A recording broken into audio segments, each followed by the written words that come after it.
하나님께서는 한 가지 확실한 것은 사람을 통해서 일하십니다.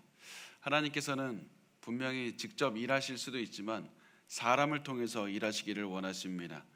그래서 우리에게 그 가정에 중요한 일이 있을 때나 교회에 중차대한 일이 있을 때나 또 국가에 중차대한 일이 있을 때도 하나님께서는 한 사람을 세우셔서 일을 하십니다. 그래서 성경을 보면 모세, 기드온, 이사야, 바울과 같은 사람들이, 걸출한 사람들이 하나님께서 세우셔서 모든 어려움을 극복하게 하셨고, 그리고 삶의 모든 그 사람들의 삶을 인도하셨습니다. 그리고 그 이후로도 그 교회에 많은 사람들을 세우셔서 일을 하셨습니다. 우리의 가정과 우리의 교회에도 많은 그 기도를 하고 하나님께 이루어달라는 많은 일들을 기도하지만 그 일들을 어떻게 이루시냐면 사람을 세우셔서 일을 하시고, 또 그 여러분이 하시는 그 모든 가정을 위한 기도와 교회를 위한 기도와 나라를 위한 그 모든 기도에도 사람을 세우셔서 응답하십니다. 그리고 그곳에 우리는 내가 아니라 다른 사람을 세우기를 원하지만 하나님께서 세우시는 사람은 그 자리에서 가정을 위해서, 교회를 위해서 기도하는 사람이라는 사실입니다. 하나님께서는 그 한 명의 그 여러분을 통해서 그 리더로 세우셔서 일을 하십니다. 많은 분들이 이렇게 말씀합니다. 나는 리더가 되어본 적이 없습니다. 그러나 많은 그 리더십을 연구하는 자들은 이렇게 말합니다. 리더가 누구냐? 리더가 앞장서서 무조건 나를 따르라 하는 자가 아니라 리더는 다른 사람에게 영향을 주는 사람이 리더다. 다른 사람의 삶에, 다른 사람의 인생에 영향을 주어서 그 사람의 삶을 따르게 하는 사람은 바로 그것이 리더다. 그래서 여러분이 다른 성도에게 영향을 주고 있고, 자녀들에게 영향을 주고 있고, 남편과 아내에게, 또 주변 사람들에게 영향을 주고 있다면 하나님께서 세우신 리더가 바로 여러분이라는 사실입니다. 그래서 이 사실을 통해서 우리가 한번, 그러면 이 시대에 필요한 리더상은 무엇인가? 우리 가정에 필요한 리더상은 무엇인가? 나는 어떠한 모습으로 살아가야 되고, 나는 어떠한 모습으로 우리 가정을 이끌고 우리 교회에서 하나님께서 어떻게 나를 세우실 것인가? 그것을 고민하면서 우리가 같이 말씀을 나누려고 합니다. 오늘 그 리더십이 무엇인지, 하나님이 세우시는 이 시대에 필요한 리더십이 무엇인지, 그 질문에 대한 대답은 오늘 우리가 나눌 사무엘상을 통해서 찾을 수가 있습니다. 사무엘상이라는 그 책 자체를 통해서 굉장히 큰 질문을 하고 있습니다. 하나님께서 원하시는 리더란 누구인가? 하나님께서 원하시는 리더란 누구인가? 하나님은 어떤 리더를 원하시는가? 이 질문이 사무엘상 전체를 통해서 던지고 있는 그런 질문이 되겠습니다. 그래서 우리가 이 리더에 대한 질문을 앞으로 사무엘상 전체를 같이 살펴보면서 나누려고 하는데, 우리가 어떠한 방식으로 나눠볼 것인가 하면 제가 설교를 정리해서 굉장히 그 주제별로 정리할 수도 있지만 한번 이렇게 같이 해봤어도 참 좋겠다는 생각이 많이 들었습니다. 어떻게 하냐면 앞으로 우리가 이 기도하는 마음으로 사무엘상을 한 구절 한 구절씩 같이 끝까지 읽어가는 겁니다. 그렇지만 너무 길게 하지 말고 짧게, 그리고 한 구절마다 하나님께서 주시는 말씀이 무엇인지, 그래서 굉장히 빨리 넓은 방법으로 그렇게 성경을 같이 읽어가면서 이 성경을 통해서 주신 하나님의 말씀을 같이 나누려고 합니다. 하나님이 주시는 그 리더가 무엇인가? 그 질문은 우리에게도 이렇게 사무엘상을 통해서 책 전체를 통해서 연구하고 공부하고 기도할 만큼 중요했지만, 이 사무엘상에 드러나는 이 이스라엘 백성들에게도 굉장히 중요했습니다. 리더가 있는 것은 너무나도 중요합니다. 우리 가정에 누가 리드를 하는가도 너무나도 중요하고, 또 우리 교회에 누가 리더인지도 너무나도 중요합니다. 리더에 따라서 하나님께서 일하시는 방향이 결정이 되고, 리더에 따라서 그 가정에 일어나는 일들도 결정이 되기 때문입니다. 이스라엘 백성들에게 지금 누가 리더인가가 너무나도 중요한 시기였습니다. 왜냐하면 이스라엘 백성들은 지금 이 리더십의 위기를 맞이하고 있었기 때문입니다. 이스라엘 백성들을 보면 처음에 하나님께서 이 백성들에게 일하시는 그 방식이 리더를 세우셔서 일하셨습니다. 처음에 아브라함을 통해서 일하셨고, 그리고 그 시간이 지나서 애굽에서 노예로 있는 이 사람들에게 모세라는 걸출한 리더를 세우셔서 또한 이 홍해를 건너게 하시고 이끌어내셨습니다. 그 다음에 모세를 이어받은 사람이 여호수아라는 사람입니다. 여호수아도 엄청나게 걸출한 리더였습니다. 모세만큼 뛰어난 리더는 아니었지만 모세와 같이 하나님 앞에서 행하면서 이스라엘을 이끌었던 리더였습니다. 그런데 이 여호수아가 사라지자마자 이스라엘에는 조금씩 분열이 오기 시작합니다. 그리고 자기가 자기 스스로의 판단대로 살아가게 되고, 그래서 이 사무엘상 시대의 배경이 오는 이 시대는 어떤 시기냐면 사사기의 시기라고 볼 수가 있습니다. 그리고 사사기는 성경은 이렇게 사사기에 대해서 말씀을 합니다. 사사기 21장 25절 말씀을 우리 같이 읽겠습니다. 시작. 그때 이스라엘의 왕이 없으므로 사람이 각기 자기의 소견에 옳은 대로 행하였더라. 이 말씀은 결국에서는 이스라엘에는 올바른 리더가 없기 때문에 질서가 무너졌다. 이스라엘이 이렇게 어려움을 겪는 이유가 무엇이냐? 리더가 없기 때문이고, 그나마 있는 리더도 타락했기 때문이고 하나님을 모르기 때문이다. 하나님께서는 이스라엘에 문제가 있을 때마다 리더를 세우셔서 어려움을 넘어가게 하셨고, 사사기 때에도 사사들을 세우셔서 고난을 넘어가셨는데, 계속해서 이 문제가 진행이 되고 결국에서는 이 사사기 전체 시대를 통틀어서 이 사람들이 자기 소견에 옳은 대로 행하는 리더가 없기 때문에 이런 고난에 처하게 됐다.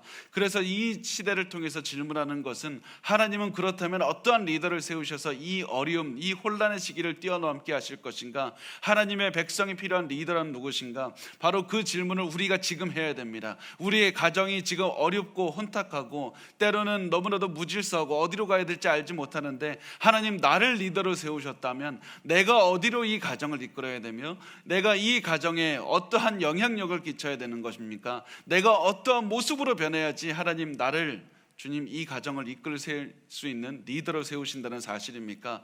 그것을 기대하면서, 그것을 기도하면서 우리가 오늘 말씀을 보고자 합니다.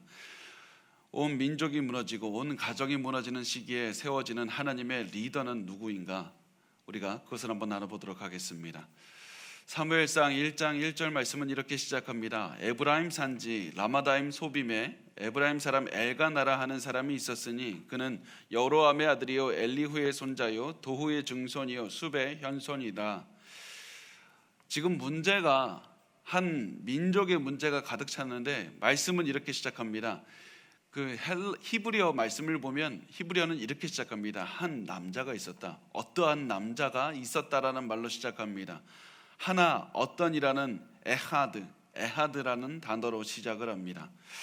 그 에하드라는 말이 초반에 나오는데 이 말이 굉장히 중요합니다. 어떠한 남자, 그러니까 유력한 남자도 아니고 어떤 굉장히 뛰어난 그 사람, 유명한 사람도 아니고 어떤 누군가가 있었다, 이런 말로 시작을 한다는 사실입니다. 지금 이스라엘 민족의 리더들이 타락했고 모든 사람이 자기의 눈에 옳은 대로 행하고 있는 이런 엄청난 시점에서 하나님께서는 이스라엘의 문제를 해결하기 위해서 리더를 세우기 위해서 엄청난 리더를 세우시는데, 그 하나님의 엄청난 리더십을 세우는 그 시작점이 어디냐면 무명의 한 사람, 어떠한 사람, 어떠한 시골에 있는 한 사람이라는 사실입니다. 왜냐하면 하나님께서는 신분이 높고 낮음이 아니라 하나님의 마음에 맞는 사람을 찾으시기 때문입니다. 그래서 엘가나가 어떤 유명한 사람이 아니라 어떠한 한 사람이라는 사실이 굉장히 중요합니다. 엘가나가 무명이라는 사실이 오늘의 말씀을 이끌어가는 굉장히 핵심이라고 볼 수가 있습니다. 왜냐하면 이스라엘의 리더십의 문제를 해결할 수 있는 방법은 어떤 걸출한 집안이나 어떤 능력이 뛰어난 사람에서 시작을 하는 것이 아니라 하나님의 무명의 사람, 하나님께서 선택한 한 사람, 우리의 예상과 기대를 뛰어넘는 어떠한 하나님의 마음에 맞는 한 사람으로부터 시작한다는 사실입니다. 그래서 우리가 우리의 가정에 문제가 있고 우리의 교회에 혹시라도 더욱더 하나님께서 세우시는 리더십이 필요하고 또 우리 민족에 너무나도 나라가 시끄럽다고 말하지 않습니까?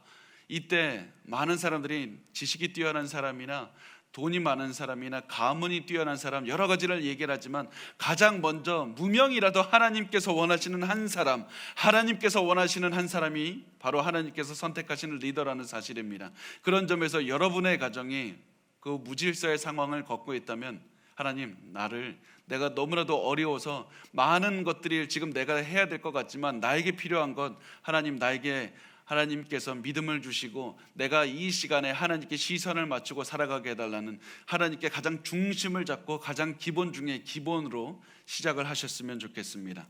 그것이 하나님께서 세우시는 리더십의 가장 중요한 그 기본이라고 할 수가 있습니다. 하나님께서는 이렇게 엘가나, 이 어떠한 사람이라는 그 엘가나에서 이제 모든 이야기가 시작이 되게 됩니다. 자, 1장 2절을 보면 이렇게 말씀합니다. 그에게 두 아내가 있었으니 한 사람의 이름은 한나요, 한 사람의 이름은 분인나라. 분인나에게는 자식이 있고 한나에게는 자식이 없었더라. 자, 엘가나에게는 두 명의 아내가 있습니다. 첫 번째 아내는 한나고 두 번째 아내는 분인나였습니다.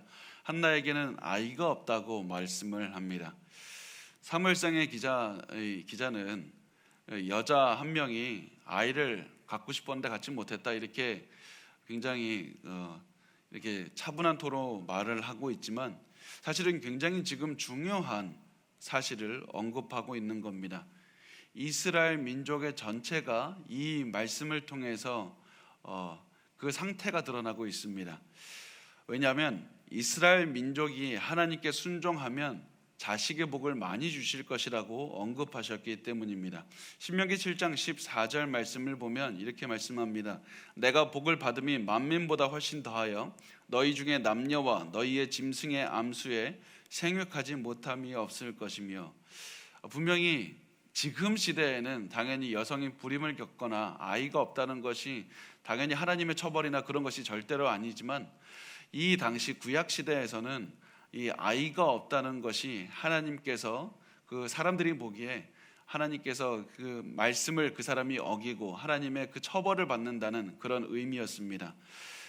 그래서 지금 한나가 아이가 없다, 이것을 통해서 성경은 지금 이스라엘의 영적 상태에 대해서 상징적으로 보여주고 있는 겁니다. 지금 이스라엘이 하나님 앞에 범죄해서 지금 하나님 앞에 처벌을 받고 있는 상태라는 사실을 보여주고 있습니다. 그렇다면 이스라엘이 무엇을 잘해야지 하나님 앞에 복을 받을 수 있습니까? 앞으로 어떻게 열심을 해야지 복을 받을 수 있습니까? 우리가 이런 생각을 할 수 있습니다. 마치 우리의 가정에 문제가 있었을 때 다 무너졌는데, 그러면 우리가 무엇을 열심히 하고 어떻게 해서 내가 어떻게 최선을 다하고 내가 어떤 시선으로 내가 살아내야지 하나님께 복을 받을 수가 있습니까? 그 답이 다음으로 더 나가기 전에 우리가 오늘 방금 2절 말씀에서 그 답을 찾을 수가 있습니다. 그 답이 무엇이냐면 한나가 바로 그 복을 얻을 수 있는 답이 되겠습니다. 왜냐하면 한나라는 이름이 은혜라는 뜻이기 때문입니다. 이스라엘이 죄를 지어서 하나님의 복을 받지 못하고 있을 때 하나님의 복을 받는 유일한 방법은 은혜를 받는 것밖에 없습니다. 은혜가 무엇입니까? 내가 무엇인가 열심히 해서 받는 게 아니라 하나님께서 나에게 그냥 주시는 겁니다. 우리 가정에 어려움이 있고 우리의 삶에 어려움이 있을 때 내가 무엇을 해야지 하나님 나를 예뻐해 주실 것이고 나를 사랑해 주실 것이고 우리 가정에 복을 주실 겁니까? 우리가 가장 기대해야 되는 것은 내가 무엇인가 열심히 해서 얻어내는 것이 아니라 하나님 나에게 불쌍히 여겨주시고 은혜를 베풀어 달라고 그렇게 겸손한 마음으로 하나님께 나아가는 것, 그것이 바로 하나님께서 우리의 삶에, 우리의 가정에, 우리 이 시대에 있는 모든 공동체에 요구하시는 한 가지 정신이 됩니다. 하나님의 은혜가 지금 우리에게 가장 절실하게 필요합니다. 그리고 우리가 이 은혜에 대해서 생각을 했을 때 굉장히 중요한 한 가지 사실을 우리가 보게 되는데요. 성경이 임신하지 못한 여자가 나왔다, 그러면 하나님께서 무엇인가 엄청난 일을 이루려고 하신다는 사실을 기억하셨으면 좋겠습니다. 성경은 임신하지 못한 한나에 대해 언급할 때 다른 임신하지 못했지만 하나님께서 복을 내리셨던 수많은 사람들을 일부러 떠올리게 합니다. 그 대표적인 예들을 보면 아브라함의 아내 사라도 그랬고, 리브가도 불임이었지만 이삭이 기도한 다음에 임신하게 하셨고, 야곱의 아내 라헬도 불임이었죠. 하나님께서 요셉을 주셨고 삼손의 어머니도 아이를 갖지를 못했지만 하나님께서 삼손을 주셨습니다.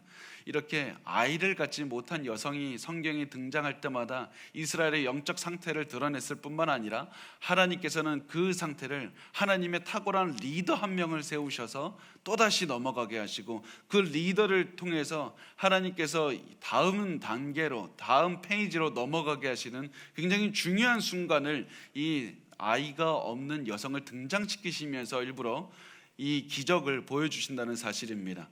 그리고 이것이 시간이 지나가서 또 아이가 없는 여성이 한 명이 등장하는데 그 여성의 이름이 엘리사벳이라는 여성이고 이 여성을 통해서 세례 요한이 나왔고 또 가장 중요한 마리아라는 한 여성, 처녀이기 때문에 아이를 가질 기회조차 없었던 그 여성에게 하나님께서 그 아이를 주셔서 결국 이 세상을 구원할 예수 그리스도가 탄생했다는 사실입니다. 그래서 하나님은 리더십의 위기가 왔을 때마다, 가정의 위기 그리고 민족의 위기가 왔을 때마다 한 리더를 세우셨고 한 불임 여성에게서 아이를 낳게 하셔서 모든 고난을 넘어가게 하셨다는 사실입니다. 그래서 우리가 이것을 보면서 계속해서 기억해야 되는 건, 하나님께서 고난을 넘어가고 모든 무질서를 넘어가게 하는 힘은 내가 열심을 하는 것이 아니라 한나의 그 은혜를 하나님께 구해야 되고, 하나님께는 그래서 기적을 이루셔서 하나님께서는 이 세상을 이끌어 가신다. 이것을 반드시 우리가 기억하셨으면 좋겠습니다. 하나님께서 위대하고 똑똑하고 대단한 인물을 선택하는 것이 아니라 무명의 인물, 아무도 기억하지 못하는 인물을 선택하셔서 리더를 세우신다는 사실입니다. 왜 그렇습니까? 단순히 이게 제가 기분 좋으라고 하는 얘기가 아니라 이것이 성경이 굉장히 중요한 원리가 됩니다. 왜냐하면 하나님께서는 홀로 영광 받으시기를 원하시기 때문에, 만약에 누군가가 이 사람이 잘나서 이 사람이 뛰어나서 그래서 이 모든 민족의 어려움을 넘어갔다라고 할 수 있다면, 하나님은 영광을 받으시는 것이 아니라 사람들이 오히려 사람을 영광을 보낼 겁니다. 그렇지만 하나님께서는 홀로 영광 받으시기를 원하시는 분입니다. 이 무질서한 곳에서, 불가능한 곳에서 하나님께서는 무명의 한 사람을 세우셔서 이 모든 어려움을 넘어가게 하심으로써 하나님 홀로 영광 받으신다는 사실입니다. 그래서 불가능해 보이는 고난 앞에 서 있는 우리의 가정과 우리의 공동체와 우리 민족이 구해야 될 것은 하나님의 은혜를 구하는 것밖에 없습니다. 하나님은 그 불가능한 환경을 통해서 일하신다는 사실을 기억하고 또다시 하나님의 은혜를 구하는 것밖에 없습니다. 사무엘상 1장 3절 말씀을 이렇게 말씀합니다. 이 사람이 매년 자기 성읍에서 나와서 실로에 올라가서 만군의 여호와께 예배하며 제사를 드렸는데 엘리의 두 아들 홈니와 비느하스가 여호와의 제사장으로 거기에 있었더라. 실로에는 하나님을 그 제사를 드리는 회막이 세워져 있었습니다. 그리고 하나님의 임재를 상징하는 법궤가 있었습니다. 그래서 실로라는 곳은 이스라엘의 종교적인 중심지였고 사람들이 절기가 될 때마다 가서 예배를 드렸던 굉장히 중요한 장소였습니다. 그리고 엘가나는 매년 제사를 드리려고 가족을 이끌고 실로에 갔다고 말씀을 합니다. 이것을 통해서 엘가나가 어떠한 사람인지 드러내고 있습니다. 엘가나는 하나님을 진심으로 섬기는 사람이고, 하나님께 그 요구하시는 것이 있으면 그것을 매년 최선을 다해서 그 의무를 수행하는, 하나님을 믿고 하나님을 신뢰해서 자기가 맡은 일에 최선을 다하는 그런 사람이었다는 사실을 우리가 알 수가 있습니다. 4절과 5절 말씀을 우리 같이 한번 읽어볼까요? 우리 4절과 5절 같이 읽겠습니다. 시작. 엘가나가 제사를 드리는 날에는 제물의 분깃을 그의 아내 분인나와 그의 모든 자녀에게 주고 한나에게는 갑절을 주니 이는 그를 사랑함이라. 그러나 여호와께서 그에게 임신하지 못하게 하시니. 엘가나가 하나님을 사랑하는 사람이었기 때문에 두 아내도 공정하게 대했다는 사실이 사실 오늘 말씀에 그 4절과 5절을 통해서 전달되는 엘가나의 성격이, 성품이 되겠습니다. 분명히 엘가나가 더 사랑하는 아내는 한나가 맞습니다. 그렇지만 분인나도 무시하지 않고 분인나가 낳은 자녀들까지도 다 필요를 공정하게 채워주었다, 이것을 말씀을 하고 있는데, 사실은 이 말씀에서 이 히브리어 그 원본이 굉장히 해석하기 어렵기 때문에 많은 신학자들이 이 말씀을 어떻게 해석해야 될까 많이 고민을 합니다. 그래서 두 가지로 보통 나뉘게 되는데, 이 말씀을 보시면 한나에게는 갑절을 주었다라고 이렇게 해석을 하는 장면이 있습니다. 한나에게는 갑절을 주었다라고 해석하는 사람들도 있는가 하면 굉장히 많은 신학자들이 한나에게는 한 배수만, 그러니까 한 명 목만 주었다, 이 말이 맞다라고 해석을 하는 사람이 있고, 저도 그렇게 생각을 합니다. 이 엘가나가 굉장히 공정하게 아내들을 대하는 사람이었는데, 한나를 더 사랑한다고 2배, 3배 넘치게 그냥 복을 주고 시샘에 들게 했던 것이 아니라, 여호와께서는 한나가 임신하지 못하게 하셨기 때문에 결국 한나가 먹여야 되는 입이 한나 스스로 하나밖에 없었기 때문에 엘가나가 다른 많은 사람들, 그 분인나가 가졌던 그 모든 양을 주었던 게 아니라 분인나는 자식들과 분인나의 양만큼 주었고 한나에게는 한 명 몫을 주었다는 사실입니다. 그렇게 해서 하나님 앞에서 그 엘가나는 하나님께서 그 너가 사랑하는 아내가 있다고 이 아내만 더욱더 편애하지 말라, 이렇게 그 신명기서에서는 말씀을 하고 있는데, 그 말씀대로 엘가나는 하나님의 말씀을 지켰고 공정하게 이 아내들을 사랑하는 사람이었다, 이렇게 말씀을 합니다. 또 이 사실을 통해서 한 가지 더 중요한 것은, 분명히 엘가나도 한나를 통해서 아이를 갖고 싶었지만 한나가 아이를 낳지 못한다고 해서 한나를 원망하지도 않았고 비난하지도 않았고 한나를 사랑했습니다. 왜냐하면 엘가나가 왜 한나가 아이를 갖지 못하는지 알 수 없었지만 확실한 이유 하나가 있었는데, 이 한나가 아이를 갖지 못하는 것이 하나님 때문이라는 사실입니다. 하나님을 원망해서도 아니고 그 모든 원인이 결국 하나님께서 허락하셔서 이렇게 오셨으니, 나는 이유를 알지 못하겠지만 하나님께서 하셨으니 내가 해야 될 일은 한나를 원망하는 것이 아니라 한나를 사랑하고 한나를 공정하게 대해주는 것, 이거밖에 없었다는 사실입니다. 여러분, 그래서 우리가 삶의 고난이 왔을 때 우리가 이 엘가나의 그 삶의 자세를 배우기를 원하는데요, 많은 분이 하나님께서 그 고난을 허락하셨다, 이 말씀을 하라고 하면 많은 분이 오해를 하십니다. 그냥 어떻게 생각하시냐면, 하나님께서 허락하셨기 때문에 그래서 내가 이 고통을 겪으니까 그냥 나 이 고통 가운데서 살아야 되나 보다, 벗어나는 것이 오히려 죄라고 생각을 하실 때가 있습니다. 아니면 하나님께서 나에게 이 상황을 겪게 하셨으니까 이 벗어나는 것도 하나님의 뜻에 있겠지, 그러니까 나는 가만히 있으면 되겠다, 이런 생각을 하실 때도 있고, 어떤 분은 하나님 왜 나한테 이런 고난을 줬습니까? 원망과 불평으로 가득 채우시는 분도 있습니다.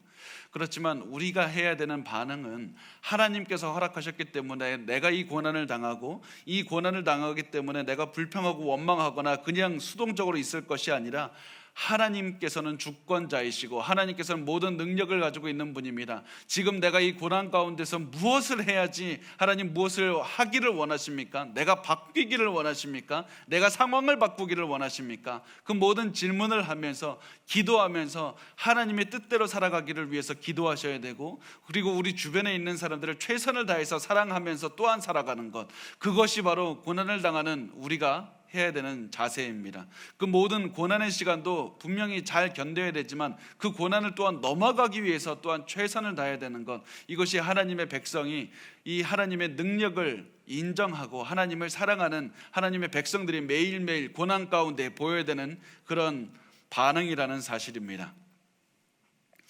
그래서 우리가 다른 어떠한 반응보다도 엘가나와 같이 우리가 그런 고난 가운데 반응을 보였으면 좋겠습니다. 자, 사무엘상 1장 6절 말씀은 이렇게 말씀합니다. 여호와께서 그에게 임신하지 못하게 하심으로 그의 적수인 분인나가 그를 심히 격분하게 하여 괴롭게 하더라. 아까 말씀드린 대로 그 지금 상황은 분명히 안 그렇지만 구약 시대에는 그랬습니다. 구약 시대에는 여자가 그 아이를 낳지 못하면 하나님 앞에 큰 잘못을 해서 벌을 받는다는 그렇게 생각을 했기 때문에 분인나가 그것을 알고 한나를 굉장히 공격하기 시작했습니다. 한나를 조롱했습니다. 아마 이렇게 말하지 않았을까 싶습니다. 야, 너 그렇게 매년 열심히 기도를 해도 하나님께 제사를 지내러 와도 하나님 너에게 아이를 주시지 않을 거다. 너 하나님이 너에게 자녀를 주시지도 않는 걸 보면 하나님 네 기도 들으시는 건 맞냐? 너의 제사는 받지도 않으실 것이다. 그러면서 굉장히 공격했습니다. 왜냐하면 우리가 그 이유는 알 수가 없지만 분인나가 굳이 나쁜 사람이라기보다는 이 시대에 그 부인이 2명이 있기 때문에 엘가나가 한나를 사랑했기 때문에 그것을 또한 이 분인나도 당연히 알 수밖에 없습니다. 그래서 그 분인나가 시샘을 했기 때문에 이렇게 한 것이 아닐까 우리가 추측을 할 수가 있는데요. 우리 여기서 한 가지만 더 말씀을 드리면, 일부 다처제가 성경에 많이 등장을 하고 많은 분이 일부 다처제가 성경에서 원하는 것 아닙니까? 그래서 이 남자 한 명이 여자 여러 명과 결혼하는 것을 성경에서 그 명령한다고 생각하고, 그래서 성경은 여성의 인권에 전혀 관심이 없다, 많은 그런 공격을 받습니다.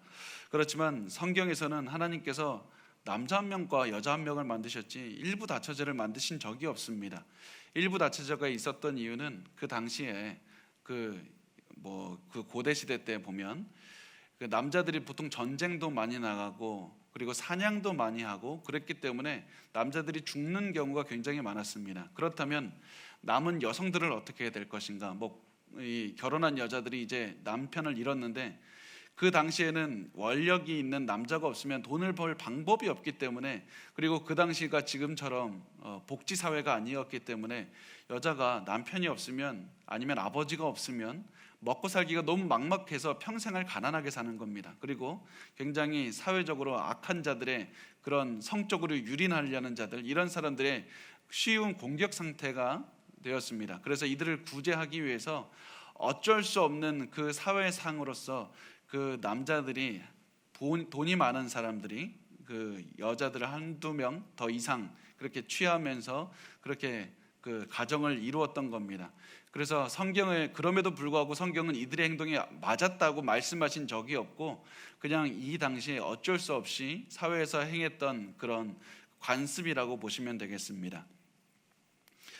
그리고 결국에서는 하나님께서 한 명의 남편과 한 명의 여인을, 그 부인을 떠나서 여러 명의 여인들과 한 명의 남편이 결혼하게 되면 결국 부작용이 무엇입니까? 좋은 게 있는 게 아니라 그냥 결국 부작용이 일어나게 되는데, 결국 부인들 사이에서 시샘이 일어나게 된다는 겁니다. 그리고 그 문제가 이 분인나와 한나 사이에서도 이루어지는 것을 볼 수가 있습니다. 자, 사무엘상 1장 7절 말씀은 이렇게 말씀합니다. 매년 한나가 여호와의 집에 올라갈 때마다 남편이 그같이 하매 분인나가 그를 격분시키므로 그가 울고 먹지 아니하니. 매년 이런 일이 반복이 되니까 한나가 너무 슬퍼서 울었습니다. 사무엘상 1장 8절은 이렇게 말씀합니다. 그의 남편 엘가나가 그에게 이르되 한나여 어찌하여 울며 어찌하여 먹지 아니하며 어찌하여 그대의 마음이 슬프냐? 내가 그대에게 10 아들보다 낫지 아니하냐 하니라. 어느 날은 엘가나가 한나가 울고 있는 것을 발견합니다. 그때 엘가나가 한나를 찾아가서 위로합니다. 내가 당신에게 10 아들보다 낫지 아니하냐? 이 말은 어떤 것을 의미하냐면, 여러분 야곱이 라헬을 굉장히 많이 사랑했던 것을 기억하시죠? 야곱이 라헬과의 사이에서 아들을 낳기 전까지 10명의 아들이 있었는데, 다른 부인들에게서는 10명의 아들이 있었는데, 그 10명의 아들들을 지금 언급하면서 야곱이 10명의 아들들보다 라헬을 사랑했다, 이것을 일부러 언급하는 겁니다. 그래서 엘가나가 그 야곱이 라헬을 사랑함이 굉장히 컸던 것처럼 내 사랑이 그렇게 당신에게 뜨겁다, 당신을 너무나도 사랑한다, 그러니까 위로를 받으려고 이렇게 위로를 주기 위해서 말을 했는데, 중요한 말씀은 무엇이냐면 아무리 엘가나가 위로해도 한나가 위로가 되지 않았다는 겁니다. 아무리 엘가나가 이렇게 사랑을 가지고 위로를 해도 한나가 위로를 받지 못합니다. 이것이 나중에 가면 한나가 위로를 받는 장면이 나오는데, 그것을 우리가 뒤에 가서 우리가 살펴보도록 하겠습니다. 자, 그러면서 사무엘상 1장 9절에 이렇게 말씀합니다.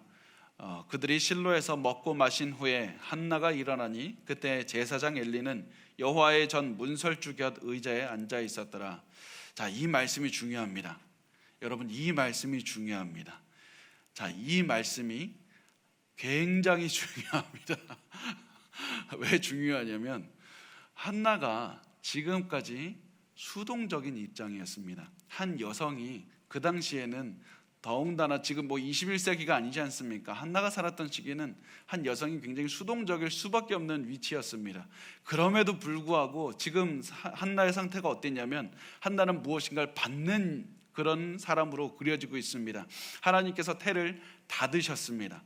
분인나가 조롱을 했습니다. 엘가나가 위로를 해서 한나가 계속해서 받는 입장이었습니다. 그런데 이때 굉장히 중요한 말이 무엇이냐면 한나가 일어났다. 드디어 한나가 행동을 시작하게 됩니다. 한나가 자기의 자리에서 일어나서 이제는 내 삶을 바꿔야 되겠다, 내 삶의 변화를 이루어야 되겠다, 그런 마음으로 일어나는데 그 일어나는 목적이 무엇입니까? 기도하기 위해서라는 겁니다. 그의 삶이 다른 것보다도 내가 이제는 열심히 해서 내가 무슨 다른 어떠한 더 좋은 몸에 좋은 음식을 먹어서 내 몸을 좋게 만들어서 불임을 치료해야 되겠다, 이런 여러 가지가 아니라 이제는 내가 일어나서 기도해야 되겠다, 내 인생을 변화시키기 위해서.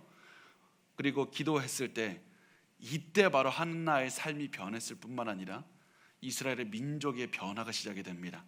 왜냐하면 한나를 통해서 사무엘이라는 그 위대한 리더가 탄생을 하고 이 리더를 통해서 한 나라의 운명이 변하기 때문에 하나님께서는 그런 어떤 위대한 재벌 아니면 위대한 그런 정치가를 통해서 지금 막 엄청난 일들을 벌이시는 것이 아니라 하나님께서는 위대한 한 나라의 운명을 바꾸고 한 가정의 운명을 바꾸는 위대한 일들을 우리가 도저히 예상하지도 않았던, 기대하지도 않았던, 쳐다보지도 않았던, 저기에서 과연 어떠한 일이 벌어질까, 거기서 생각하지도 않았던 곳에서부터 기적을 일으키신다는 사실입니다. 그리고 우리의 삶에 일어나는 기적은 언제부터 일어납니까? 우리가 하나님께 기도할 때, 하나님의 은혜를 구하며 하나님 나는 더 이상 여기서 가만히 있지 아니하리라 그러면서 일어나서 기도할 때 우리의 인생의 문제는 또한 넘어가게 돼 있다는 사실입니다.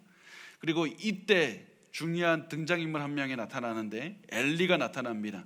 문설주 옆 의자에 엘리가 앉아 있다고 말씀을 합니다. 이 문설주 옆이라는 장소와 앉아 있다는 것 둘 다 이 사람이 권위자다, 이 사실을 말씀을 하고 있는 겁니다. 굉장히 권위가 있는 사람은 문 지방 옆에 서 있다고 표현을 하고 또 앉아 있는 것도 또한 권위의 상징입니다. 그래서 예수님이 가르치실 때 앉으셨다라고 말씀하시는 것은 예수님이 다리가 아파서 앉았다는 것이 아니라 권위의 자리에 앉으셨다, 예수님께 사람들이 배워야만 한다, 이런 것들을 뜻하고 있고, 여기에서도 엘리가 앉아있다라고 표현하는 것은 그 시대에 종교적인 리더십에 엘리가 있었다라는 것을 말을 하고 있습니다. 그래서 엘리가 예배 전체를 지휘하는 역할을 맡았다는 사실을 우리가 알 수가 있습니다. 이때 이 한나가 아까 말씀드린 일어나서 이제 기도하는 그런 장면이 나옵니다. 사무엘상 1장 10절에 보면 한나가 마음이 괴로워서 여호와께 기도하고 통곡하며, 우리 같이 다시 한번 읽어보겠습니다. 시작. 한나가 마음이 괴로워서 여호와께 기도하고 통곡하며. 자, 한나는 하나님께서 나의 태를 닫으셨다, 그리고 주위의 분인다가 나를 격분시키고 나를 너무 힘들게 하고 내 사랑하는 남편이 아무리 나를 위로해도 도저히 위로가 되지가 않아서 괴로웠을 때 어떻게 합니까? 일어나서 기도하는 선택을 했고 그 기도가 통곡하면서 기도하는 선택을 했다는 사실입니다. 이것을 보면서 우리가 하나님의 인도하심 앞에 우리가 한나와 같은 선택을 해야 된다는 사실을 우리가 반드시 기억하셨으면 좋겠습니다. 어떤 사람은 하나님께서 능력이 있으시니까 알아서 인도하시겠지 그러면서 그냥 가만히 있는 선택을 합니다. 어떤 사람은 내 운명을 바꿀 수 없다는 생각으로 가만히 있는 선택을 합니다. 그렇지만 한나는 그 어떠한 것보다도 하나님에 대한 믿음을 가지고 신뢰를 하면서 하나님께서 내가 기도하면 응답하신다라는 생각으로 기도하는 선택을 합니다. 그래서 우리가 하나님과의 우리의 관계는 신뢰라고 하는 겁니다. 믿음과 신뢰가 좀 이게 헛갈릴 수 있는 단어들인데, 믿음이라는 것은 하나님을 그냥 믿는 겁니다. 하나님이 존재한다라고 믿고 하나님은 한 분이신다는 사실을 믿는 겁니다. 그렇지만 신뢰라는 것은 이 하나님께서는 나를 위해서 일하실 것이다, 이 하나님과 나는 가깝고 이 하나님이 나를 사랑하신다, 하나님을 신뢰하는 것은 개인적인 관계가 생긴 것을 신뢰라고 합니다. 그래서 우리가 아무리 큰 어려움이 와도 하나님을 신뢰하시고 하나님께 기도하심으로써 모든 어려움을 넘어가시기를 바랍니다. 자, 사무엘상 1장 11절에 한나가 이렇게 기도합니다. 서원하여 이르되 만군의 여호와여, 만일 주의 여종의 고통을 돌보시고 나를 기억하사 주의 여종을 잊지 아니하시고 주의 여종에게 아들을 주시면 내가 그의 평생의 그를 여호와께 드리고 삭도를 그의 머리에 대지 아니하겠나이다. 아마 이 한나가 기도한 내용을 이 사무엘상의 그 기자에게 알려줬을 겁니다. 그래서 한나가 드린 이 기도가 성경에 기록되게 되는데, 이 한나가 드린 기도를 보면 우리가 한 가지 특징을 알 수가 있습니다. 한나뿐만 아니라 하나님께 자신의 삶을 드린 위대한 신앙의 사람들이 드린 기도가 성경에 적혀진 그 기도를 보면, 이들이 기도 가운데 했던 분명히 중요한 특징은 고통 가운데서 어떤 기도를 드렸냐면, 과거에 나와 함께 하신 하나님, 반드시 그 기도를 드렸습니다. 과거에 나와 함께 하신 하나님, 과거에 자신을 돌봐주신 하나님, 이스라엘이 어려웠은 그 과거에, 광야에서 돌고 있던 그 과거에, 그리고 노예 생활하고 있던 그 과거에 우리를 인도하셨고 우리에게 은혜로 하나님께서 인도하셨습니다. 그 과거를 보고 오늘을 보니까 내가 희망이 있고 내가 살아갈 수 있는 힘이 있습니다. 그래서 한나도 지금 어떠한 기도를 하냐면, 과거에 애굽에서 구해주신 하나님을 기억하면서 기도하고 있습니다.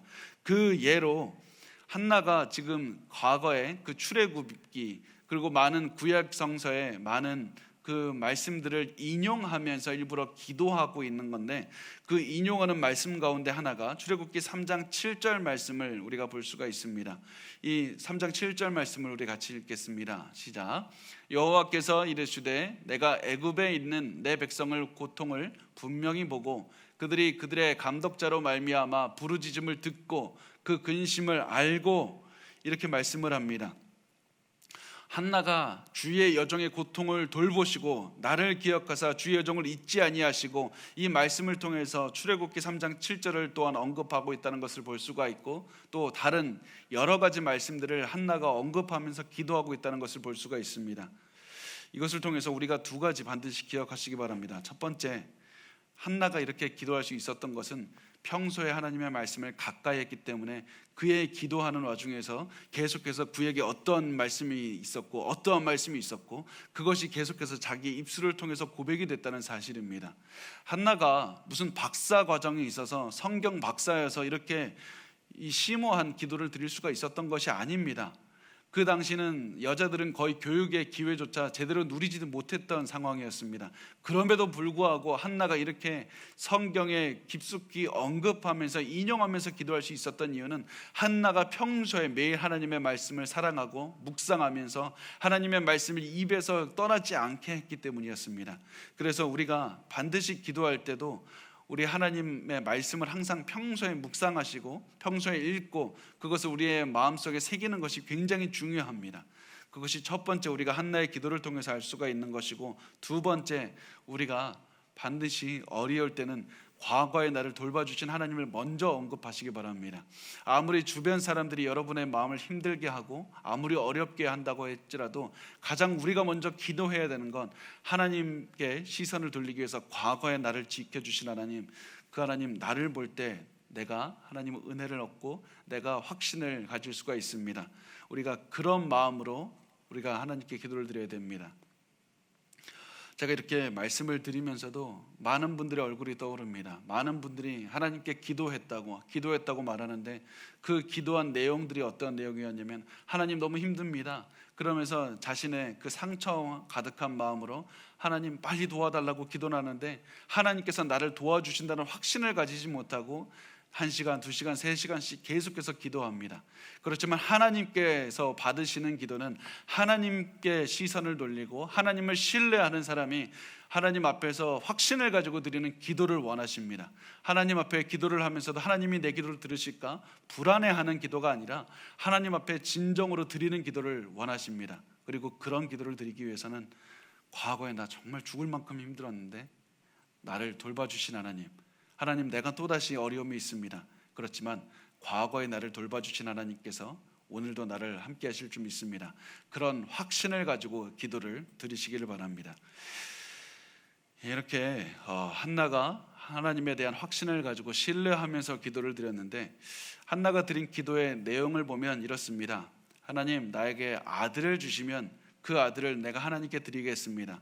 어려운 말로 하면 나시린으로 아들을 드리겠다고 말씀을 합니다.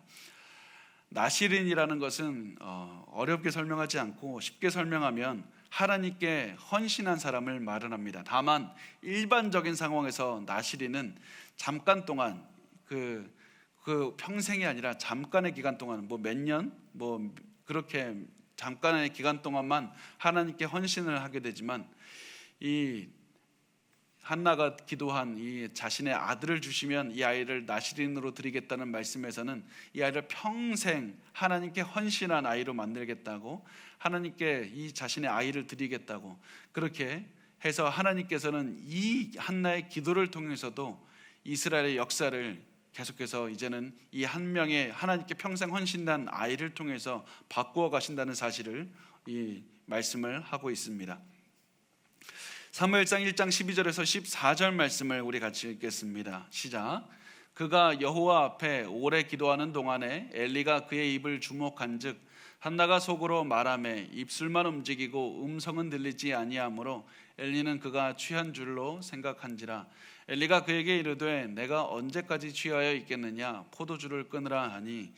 자, 우리가 이 말을 보면서 어떻게 제사장이 이런 말을 할 수 있을까, 엘리라는 사람이 어떻게 그 성직자가 돼서 이런 말을 할 수 있을까 생각을 할 수 있지만, 두 가지 이 엘리가 말한 이유가 있는데, 첫 번째가 무엇이냐면 이 엘리가 이 제사를 지내는 인도할 때는, 이때에는 사람들이 때로는 술 마시고 그 제사를 지낼 때도 있었습니다. 그러니까 잘못된 사람들이 술을 이게 포도주를 많이 마시고 와서 이렇게 제사하는 곳에서 기도를 드리는 것 같이 이렇게 주정을 할 때도 있었고, 또 그 가장 잘 드러나는 장면이 다음에 나오겠지만, 그 홈리와 비느하스 자신의 아들들이 오히려 이 예배를 인도해야 될 리더들이 잘못되게 이 이스라엘 민족을 이끌고 있었기 때문에 더욱더 사람들이 도덕적으로 해이해져서 하나님의 성전에서 술을 마시고 이렇게 주정을 할 때가 있었다는 사실입니다.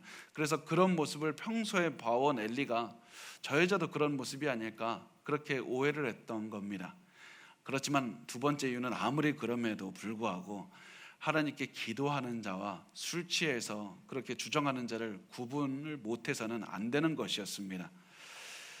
엘리가 그렇게 한나를 오해한다는 것은 지금 엘리의 상태가 굉장히, 리더십이 지금 망가졌다, 해이해졌다, 지금 도덕적으로 파괴됐다, 이것을 보여주고 있습니다. 그래서 엘리의 이 말에 한나가 대답을 합니다. 사무엘상 1장 15절과 16절 말씀을 보면 이렇게 말씀합니다. 한나가 대답하여 이르되 내 주여 그렇지 아니하니이다. 나는 마음이 슬픈 여자라. 포도주나 독주를 마신 것이 아니요 여호와 앞에 내 심정을 통한 것뿐이오니 당신의 여정을 악한 여자로 여기지 마옵소서. 내가 지금까지 말한 것은 나의 원통함과 격분됨이 많기 때문이니이다. 이 한나는 자신이 너무 슬퍼서 그 마음을 기도로 드렸을 뿐입니다. 그래서 당신이 평소에 보는 사람과 같이 내가 술 취한 사람이 아니라, 나는 악한 사람이 아니라 나는 하나님께 마음을 드린 사람이다, 이렇게 말을 합니다. 그러자 17절에 이렇게 말합니다. 엘리가 대답하여 이르되 평안히 가라. 이스라엘의 하나님이 내가 기도하여 구한 것을 허락하시기를 원하노라 하니, 지금 엘리가 그 기도가 응답되기를 원한다 이렇게 말했는데, 그 엘리가 아마 지금 축복 기도를 한 것이라고 우리가 알 수가 있습니다. 그런데 참 중요한 것은 엘리가 한나의 기도가 응답되기를 원한다 이렇게 얘기를 했는데, 한나의 기도가 응답되는 그 순간, 그 한나의 기도가 응답이 된다는 사실은 오히려 아이러니하게도 엘리 집안의 멸망을 의미하는 것이었습니다. 하나님께서 한나의 기도에 응답하셔서 새로운 리더 사무엘을 태어나게 하셨을 때, 그 결국 예전에 있던 악하고 타락한 리더들의 멸망으로 이어진다는 사실입니다. 이렇게 해서 하나님은 하나님의 뜻을 이루어 가신다는 사실을 우리가 알 수가 있습니다. 하나님께서는 악한 자의 기도에도 응답하셔서 악한 자를 처벌하시고 선한 자를 위로하시고 선한 자에게 복을 주신다. 우리가 이것을 보면서 하나님께서는 결국에는 하나님의 뜻을 이루어 가신다는 사실을 반드시 기억하고 하나님의 말씀에 올바로 살아가고 또다시 하나님께 기도하며 살아가야 된다는 사실을 기억하시기를 바랍니다. 자, 사무엘상 1장 18절 말씀은 이렇게 말합니다. 이르되 당신의 여종이 당신께 은혜 입기를 원하나이다 하고 가서 먹고 얼굴에 다시는 근심빛이 없더라. 여러분, 제가 아까 엘가나가 10아들보다 내가 낫지 않습니까? 내가 당신 그렇게 사랑한다고 얘기했지만 한나는 위로를 받지 못했습니다. 그런데 한나가 지금 하나님의 위로를 받아서 자신의 모든 어려움이 사라지는 그런 상황을 발견하게 됩니다. 언제 상황이 바뀝니까? 한나가 일어나서 기도할 때 이 기도가 모든 것을 바꾸어 놓았습니다. 한나의 기도가 모든 것을 바꾸어 놓았는데, 한나의 기도가 바꾸어 놓은 가장 중요한 첫 번째 것이 무엇이냐면, 자신의 몸에 아이를 생기기보다 자신의 가정이 그 어떤 것보다도 가장 한나를 먼저 바꿨던 겁니다. 한나의 가슴 가운데 있던 모든 우울함과 불안감이 사라지고 하나님의 위로를 체험하게 됩니다. 더 이상 한나가 얼굴이 슬퍼하지 않고 먹을 것을 먹었습니다. 그래서 하나님께서 주시는 그 기도할 때 가장 먼저 바꾸는 것은, 하나님은 내가 다른 사람들을 위해서, 내 가정을 위해서, 이 나라를 위해서 기도했는데 하나님께서 그 기도를 통해서 가장 먼저 바꾸시는 것이 어디냐? 바로 내 가슴부터, 내 마음부터, 내 영부터 하나님께서 바꾸신다는 사실입니다. 그래서 하나님께서는 우리의 모든 어려움과 걱정을 먼저 해결하시고, 그리고 우리에게 하나님의 돌보심을 체험하게 하신 다음에, 그 다음에 우리를 통해서 조금씩 세상에 하나님의 변화를 일으키신다는 사실을 기억하시기 바랍니다. 왜냐하면 하나님께서 원하시는 것은 사람을 통해서 일하기를 원하시고, 그 사람은 하나님이 아니면 도저히 위로를 받을 수 없는 사람이고, 하나님의 위로를 받은 사람이 그 하나님의 원하는 삶을 살아가면서 기뻐하며 고난 가운데서도 모든 것을 이기면서 살아갈 때, 여러분의 자녀들과 여러분의 남편과 여러분의 아내와 여러분의 모든 주변 사람들은 저 사람에게는 당연히 내가 봤을 때는 희망이 없어야 되는데, 하나님의 은혜를 체험하는 저 사람은 어떻게 저렇게 희망을 체험하면서 살아갈까? 그것을 통해서, 여러분을 통해서 나도 저 사람처럼 닮아가고 싶다, 나도 저 사람처럼 변하고 싶다, 나도 하나님의 말씀을 들으려면 어떻게 해야 됩니까? 그렇게 우리를 통해서 조금씩 변화시키신다는 사실입니다. 그래서 우리가 가장, 아무리 우리의 마음이 어려워도 우리의 가정을 위해서 기도하고 교회와 나라를 위해서 기도할 때 하나님께서는 우리를 가장 먼저 위로하시고 변화시키신다, 그 사실을 기억하시고 계속해서 이 여러분이 드리는 기도를 쉬지 않으시길 바랍니다. 자, 사무엘상 1장 19절은 말씀합니다. 그들이 아침에 일찍이 일어나 여호와 앞에 경배하고 돌아가 라마의 자기 집에 이르니라. 엘가나가 그의 아내 한나와 동침함에 여호와께서 그를 생각하신지라. 자, 그 다음에 한나가 이제 예배를 드리게 되는데, 예배가 전혀 다른 예배였을 겁니다. 한나가 기쁜 마음으로 예배를 드렸을 것이고 기쁜 마음으로 집으로 돌아왔을 겁니다. 그리고 이 다음에 하나님은 한나를 기억하셨다, 자카라는 히브리어 단어를 쓰고 있습니다. 하나님이 기억하신다, 이 말은 굉장히 중요합니다. 하나님께서 한 사람을 기억하실 때마다 엄청난 일들이 벌어집니다. 이 말은 하나님께서 그 사람 평소에 잊어버리고 있다가 이 사람이 있었네 하고 생각났다는 말이 아니라, 하나님이 기억하셨다, 이 하나님의 자카, 여기에서는 하나님이 생각하셨다라고 번역한 이 기억하셨다라는 단어는, 하나님께서 그 사람을 돌보시고 사랑으로 베풀어 주셨다, 하나님께서 특별한 사랑으로 베풀어 주셔서 그 사랑이 집중이 됐다, 하나님이 기억하셨다라는 표현으로 나타납니다. 그래서 이 하나님께서 한나를 기억하셔서 이제 다음에 일이 일어나는데, 20절 말씀에 보면 한나가 임신하고 때가 이름에 아들을 낳아 사무엘이라 이름하였으니 이는 내가 여호와께 그를 구하였다 함이더라. 사무엘이 이제 하나님의 말씀대로 탄생을 하게 되고, 사무엘이라는 이름의 뜻은 구하였다, 하나님께 구했다라는 뜻이 사무엘의 이름이 됩니다. 그래서 그는 결국에서는 계속해서 하나님께 구하고 하나님께 기도하는 인생을 살게 되고, 이스라엘 민족을 위해서 하나님께 기도하는 삶을 살게 됩니다. 나중에 보게 되겠지만 이 사무엘과는 더 다른, 하나님께 기도했다, 하나님께 구했다라는 또 다른 이름의 사람이 나타나는데, 그 사람이 사울입니다. 그래서 이 사울이 또한 잘못된 방식으로 리더로 세워져서 하나님을 반대해서 이끌어가는 모습을 우리가 나중에 보게 될 겁니다. 기대하시기 바랍니다. 자, 21절과 22절 말씀은 이렇게 말씀합니다. 그 사람 엘가나와 그의 온 집이 여호와께 매년제와 서원제를 드리러 올라갈 때 오직 한나는 올라가지 아니하고 그의 남편에게 이르되 아이를 젖대거든 내가 그를 데리고 가서 여호와께 뵙게 하고 거기에 영원히 있게 하리이다 하니, 자, 엘가나가 예배를 드리러 갈 때 한나는 엘가나와 같이 가지 않았습니다. 아이를 돌보면서 하나님께 이제 내가 드리러, 이제 다음에 예배를 드리러 갈 때는 내가 하나님께 드린 그 서원을 이루려 갈 것이다. 하나님께 이 아이를 드리기 위해서 이제 갈 것이다. 그 전까지는 나를 좀 이해해 달라고 얘기를 합니다. 23절 말씀은 이렇게 말씀합니다. 우리 같이 읽겠습니다. 시작. 그의 남편 엘가나가 그에게 이르되 그대의 소견에 좋은 대로 하여 그를 젖대기까지 기다리라. 오직 여호와께서 그의 말씀대로 이루시기를 원하노라 하니라. 이에 그 여자가 그의 아들을 양육하며 그가 젖대기까지 기다리다가, 여기서 엘가나가 뛰어난 영적인 인사이트를 보여줍니다. 자, 엘가나가 뭐라고 얘기하냐면 오직 여호와께서 그의 말씀대로 이루시기를 원하노라, 이렇게 얘기를 합니다. 지금 서원한 사람이 누굽니까? 한나입니다. 그래서 보통 일반적인 남편 같으면 이렇게 얘기를 해야 됩니다.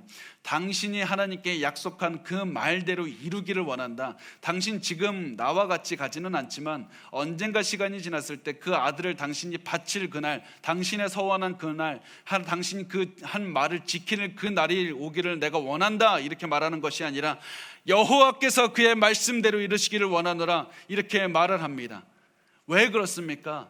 하나님께서 한나의 기도에 응답하셨기 때문이고, 하나님께서는 한나의 기도에 응답하셨을 뿐만 아니라 한나의 기도를 통해서, 기도의 응답을 통해서 이스라엘 전체를 하나님께서 인도하시리라, 그것을 엘가나가 알고 있었기 때문이었습니다. 그래서 하나님께서 당신에게 주신 그 응답, 하나님께서 주신 그 응답을 분명히 이루시기를 원한다는 것을 보면서 한나에게 당신 자신만 바라보지 말고 하나님께서 결국 이루시는 그 엄청난 그것을 바라보라고, 그래서 엘가나가 했던 말은 하나님께서 이 아이 사무엘을 통해서 이 민족을 이끌어 가시기를 원합니다. 하나님, 이 민족을 이끌어가 달라고, 그런 미래를 생각하면서 한나에게 영적으로 굉장히 뛰어난 말을 했던 것이었습니다. 그리고 이것이 바로 한 가정을 이끌어가고 한 나라를 이끌어가는데 필요한 중요한 리더들이 가져야 되는 소양입니다.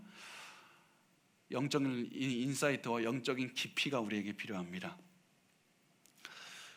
그래서 그런 영적으로 뛰어난 사람들, 하나님께 헌신된 사람들 안에서 이 사무엘이 키워졌다는 사실입니다. 그래서 이 기간 동안에 한나가 아이를 양육하면서 젖대기까지 키우게 되는데, 우리는 젖을 한 살이나 뭐 2살 때, 뭐 더 빠를 때 띄기도 하지만 이 히브리 사람들은 일반적으로 3살이나 4살이 됐을 때까지 젖을 먹이다가 그렇게 띄게 됩니다. 그래서 사무엘이 젖대는 시기까지 한 3, 4살이 될 때까지 한나가 기다렸고, 그 시기가 지난 다음에 하나님께 사무엘을 드렸다는 것을 알 수가 있습니다. 자, 사무엘상 1장 24절 말씀은 이렇게 말씀합니다. 젖을 뗀 후에 그를 데리고 올라갈새 수소 3마리와 밀가루 1에바와 포도주 1가죽 부대를 가지고 실로 여호와의 집에 나아갔는데 아이가 어리더라. 자, 한나는 하나님께 서원한 것을 지키기 위해서 실로로 어린 사무엘을 데리고 가면서 감사의 물을 넉넉하게 가져갔다, 이렇게 이해하시면 되겠습니다. 우리 마지막으로 25절부터 28절까지의 말씀을 우리 한 목소리로 읽겠습니다. 시작. 그들이 수소를 잡고 아이를 데리고 엘리에게 가서 한나가 이르되 내 주여 당신의 사심으로 맹세하나이다. 나는 여기서 내 주 당신 곁에 서서 여호와께 기도하던 여자라. 이 아이를 위하여 내가 기도하였더니 내가 구하여 기도한 바를 여호와께서 내게 허락하신지라.